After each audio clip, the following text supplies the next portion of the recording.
Hello, my friends. I'm glad you're here. Today we've got a nice, nifty story by Mark Twain again. It has a very unique ending for something that got published. I will admit that about 10 years ago, I used to write some short stories as well, and they all ended the same way. Mine never saw the light of day.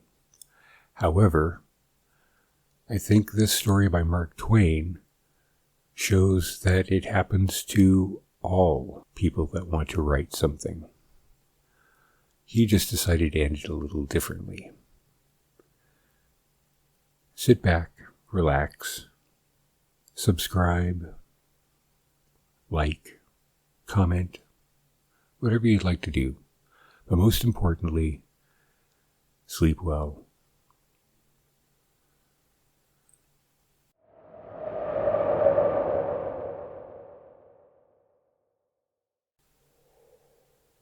A Medieval Romance in 5 parts by Mark Twain.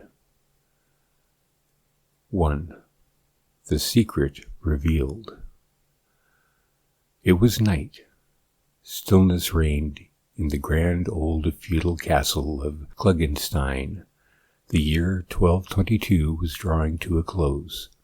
Far away, up in the tallest of the castle's towers, a single light glimmered. A secret council was being held there. The stern old lord of Klugenstein sat in a chair of state meditating. Presently he said, with a tender accent, "My daughter." A young man of noble presence, clad from head to heel in knightly mail, answered, "Speak, father." "My daughter, the time is come for the revealing of the mystery that hath puzzled all your young life. Know then that it had its birth in the matters which I shall now unfold. My brother Ulrich is the great Duke of Brandenburg. Our father, on his deathbed, decreed that if no son were born to Ulrich, the succession shall pass to my house, provided a son were born to me. And further, in case no son were born to either, but only daughters, then the succession should pass to Ulrich's daughter, if she proved stainless. If she did not, my daughter should succeed if she retained a blameless name. And so I and my old wife here prayed fervently for the good boon of a son. But the prayer was vain. You were born to us. I was in despair. I saw the mighty prize slipping from my grasp, the splendid dream vanishing away, and I had been so hopeful. 5 years had Ulrich lived in wedlock, and yet his wife had borne no heirs of either sex. But behold, I said, all is not lost. A saving scheme had shot athwart my brain. You were born at midnight. Only the leech, the nurse, and 6 waiting women know your sex. I hanged them every one before an hour sped. Next morning all the barony went mad with rejoicing over the proclamation that a son was born to Klugenstein, an heir to mighty Brandenburg. And well, the secret has been kept. Your mother's own sister nursed her infancy, and from that time forward we feared nothing. When you were 10 years old, a daughter was born to Ulrich. We grieved, but hoped for good results from measles or physicians, or other natural enemies of infancy, but were always disappointed. She lived, she throve, heaven's malison upon her, but it is nothing. We are safe, for, have we not a son? And is not our son the future Duke, our well-loved Conrad? Is it not so? For women of 28 years as you are, my child, and none other name than that hath ever fallen to you. Now it hath come to pass that age hath laid its hand upon my brother, and he waxes feeble. The cares of state do tax him sore, therefore he wills that she shall come to him and be already duke in act, though not yet in name. Your servitors are ready, your journey forth tonight. Now listen well, remember every word I say. There is a law as old as Germany that if any woman sit for a single instant in the great ducal chair before she hath been absolutely crowned in presence of the people, she shall die. So heed my words. Pretend humility. Pronounce your judgments from the Premier's chair, which stands at the foot of the throne. Do this until you are crowned and safe. It is not likely that your sex will ever be discovered, but still it is the part of wisdom to make all things as safe as may be in this treacherous earthly life. Oh, my father, is it for this my life hath been a lie? Was it that I might cheat my unoffending cousin of her rights? Spare me, father, spare your child. What, hussy, is this my reward for the august fortune my brain has wrought for thee? By the bones of my father, this puling sentiment of thine but ill accords with my humour. Betake thee to the Duke instantly, and beware how thou meddlest with my purpose. Let this suffice of the conversation. It is enough for us to know that the prayers, the entreaties, and the tears of the gentle-natured girl availed nothing. Neither they nor anything could move the stout old lord of Klugenstein, and so at last, with a heavy heart, the daughter saw the castle gates close behind her, and found herself riding away in the darkness, surrounded by a knightly array of armed vassals and a brave following of servants. The old baron sat silently for many minutes after his daughter's departure, and then he turned to his wife and said, Dame, our matters seem speeding fairly. It is full 3 months since I sent the shrewd and handsome Count Detzin on his devilish mission to my brother's daughter Constance. If he fail, we are not wholly safe, but if he do succeed, no power can bar our girl from being duchess, e'en though ill fortune should decree she never shall be duke. My heart is full of bodings, yet all may still be well. Tush, woman, leave the owls to croak. To bed with ye, and dream of Brandenburg and grandeur. Part 2. Festivity and Tears. 6 days after the occurrences related to the above chapter, the brilliant capital of the Duchy of Brandenburg was resplendent with military pageantry and noisy with the rejoicings of loyal multitudes, for Conrad, the young heir to the crown, was come. The old duke's heart was full of happiness, for Conrad's handsome person and graceful bearing had won his love at once. The great halls of the palace were thronged with nobles, who welcomed Conrad bravely, and so bright and happy did all things seem that he felt his fears and sorrows passing away and giving place to a comforting contentment. But in a remote apartment of the palace a scene of a different nature was transpiring. By a window stood the duke's only child, the Lady Constance. Her eyes were red and swollen and full of tears. She was alone. Presently she fell to weeping anew, and said aloud, The villain Detzin has gone, has fled the dukedom. I could not believe it at first, but alas, it is too true, and I loved him so. I dared to love him, though I knew the duke, my father, would never let me wed him. I loved him, but now I hate him. With all my soul I hate him. Oh, what is it to become of me? I am lost, lost, lost. I shall go mad. Part 3. the plot thickens. A few months drifted by. All men published the praises of the young Conrad's government, and extolled the wisdom of his judgments, the mercifulness of his sentences, and the modesty with which he bore himself in his great office. The old Duke soon gave everything into his hands, and sat apart and listened with proud satisfaction while his heir delivered the decrees of the crown from the seat of the Premier. It seemed plain that one so loved and praised and honored of all men as Conrad was could not be otherwise than happy. But strangely enough he was not, for he saw with dismay that the Princess Constance had begun to love him. The love of the rest of the world was happy fortune for him, but this was freighted with danger. And he saw, moreover, that the delighted Duke had discovered his daughter's passion likewise, and was already dreaming of a marriage.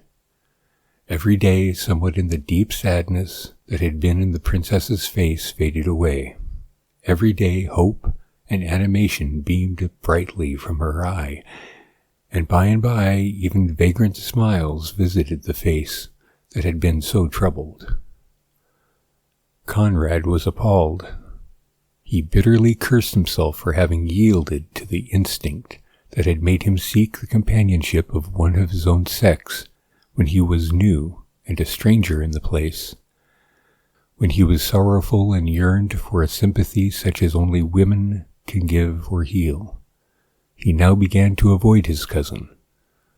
But this only made matters worse, for, naturally enough, the more he avoided her, the more she cast herself in his way.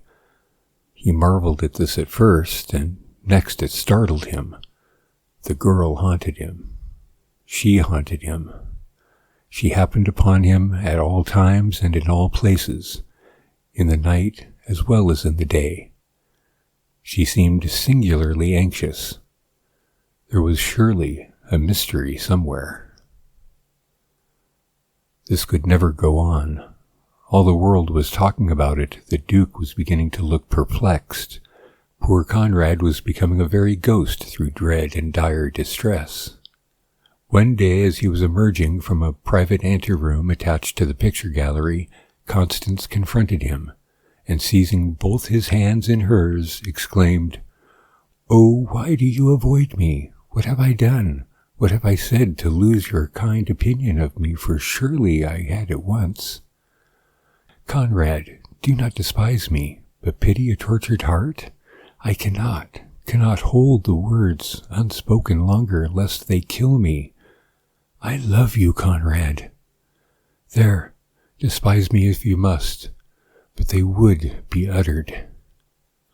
Conrad was speechless.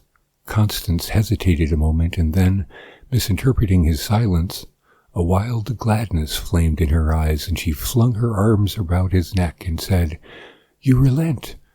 You relent! You can love me! You will love me!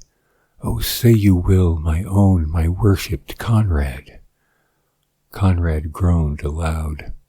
A sickly pallor overspread his countenance, and he trembled like an aspen. Presently, in desperation, he thrust the poor girl from him and cried, "You know not what you ask. It is for ever and ever impossible." And then he fled like a criminal and left the princess stupefied with amazement. A minute afterward she was crying and sobbing there, and Conrad was crying and sobbing in his chamber.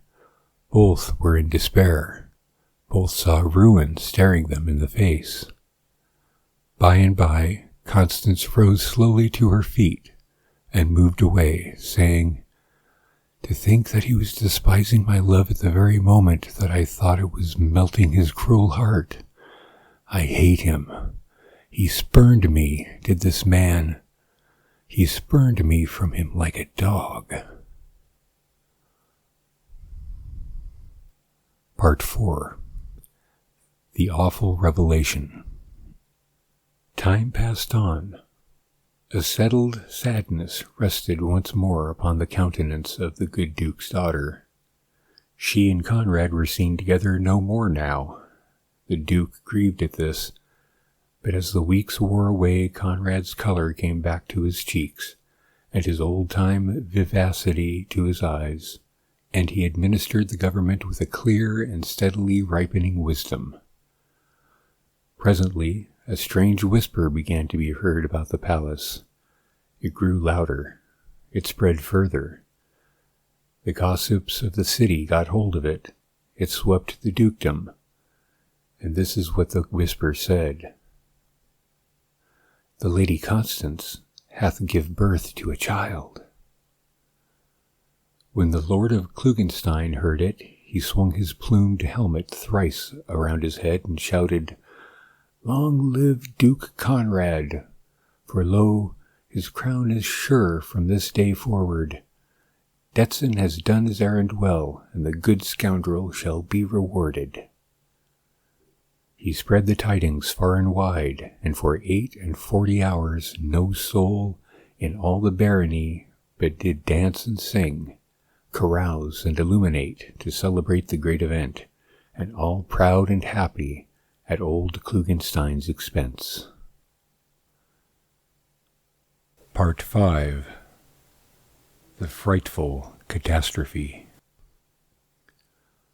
The trial was at hand. All the great lords and barons of Brandenburg were assembled in the Hall of Justice in the ducal palace. No space was left unoccupied where there was room for a spectator to stand or sit. Conrad, clad in purple and ermine, sat in the premier's chair, and on either side sat the great judges of the realm. The old duke had sternly commanded that the trial of his daughter should proceed without favor, and then had taken to his bed broken-hearted.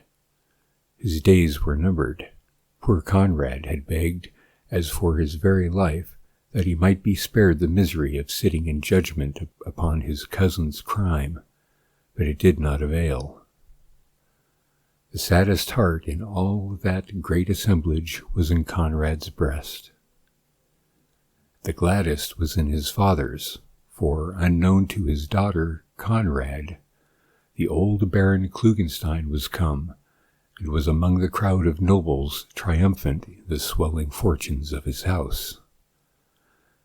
After the heralds had made due proclamation, and the other preliminaries had followed, the venerable Lord Chief Justice said, "Prisoner, stand forth." The unhappy princess rose, and stood, unveiled, before the vast multitude. The Lord Chief Justice continued, "Most noble lady, before the great judges of this realm it hath been charged and proven that out of holy wedlock your grace hath given birth unto a child, and by our ancient law the penalty is death excepting in one sole contingency, whereof his grace, the acting duke, or good Lord Conrad, will advertise you in his solemn sentence now, wherefore give heed." Conrad stretched forth his reluctant scepter, and in the self-same moment the womanly heart beneath his robe yearned pityingly toward the doomed prisoner, and the tears came into his eyes. He opened his lips to speak, but the Lord Chief Justice said quickly, "Not there, your grace, not there. It is not lawful to pronounce a judgment upon any of the ducal line save from the ducal throne." A shudder went to the heart of poor Conrad, and a tremor shook the iron frame of his old father likewise. Conrad had not been crowned. Dared he profane the throne? He hesitated and turned pale with fear, but it must be done. Wandering eyes were already upon him. They would be suspicious eyes if he hesitated longer. He ascended the throne. Presently he stretched forth the scepter again, and said, "Prisoner, in the name of our sovereign lord Ulrich, Duke of Brandenburg, I proceed to the solemn duty that hath devolved upon me. Give heed to my words. By the ancient law of the land, except you produce the partner of your guilt and deliver him up to the executioner, you must surely die. Embrace this opportunity. Save yourself while yet you may. Name the father of your child. A solemn hush fell upon the great court, a silence so profound that men could hear their own hearts beat. Then the princess slowly turned, with eyes gleaming with hate, and pointing her finger straight at Conrad, said, "Thou art the man." An appalling conviction of his helpless, hopeless peril struck a chill to Conrad's heart, like the chill of death itself. What power on earth could save him? To disprove the charge, he must reveal that he was a woman, and for an uncrowned woman to sit on the ducal chair was death. At one and the same moment, he and his grim old father swooned and fell to the ground.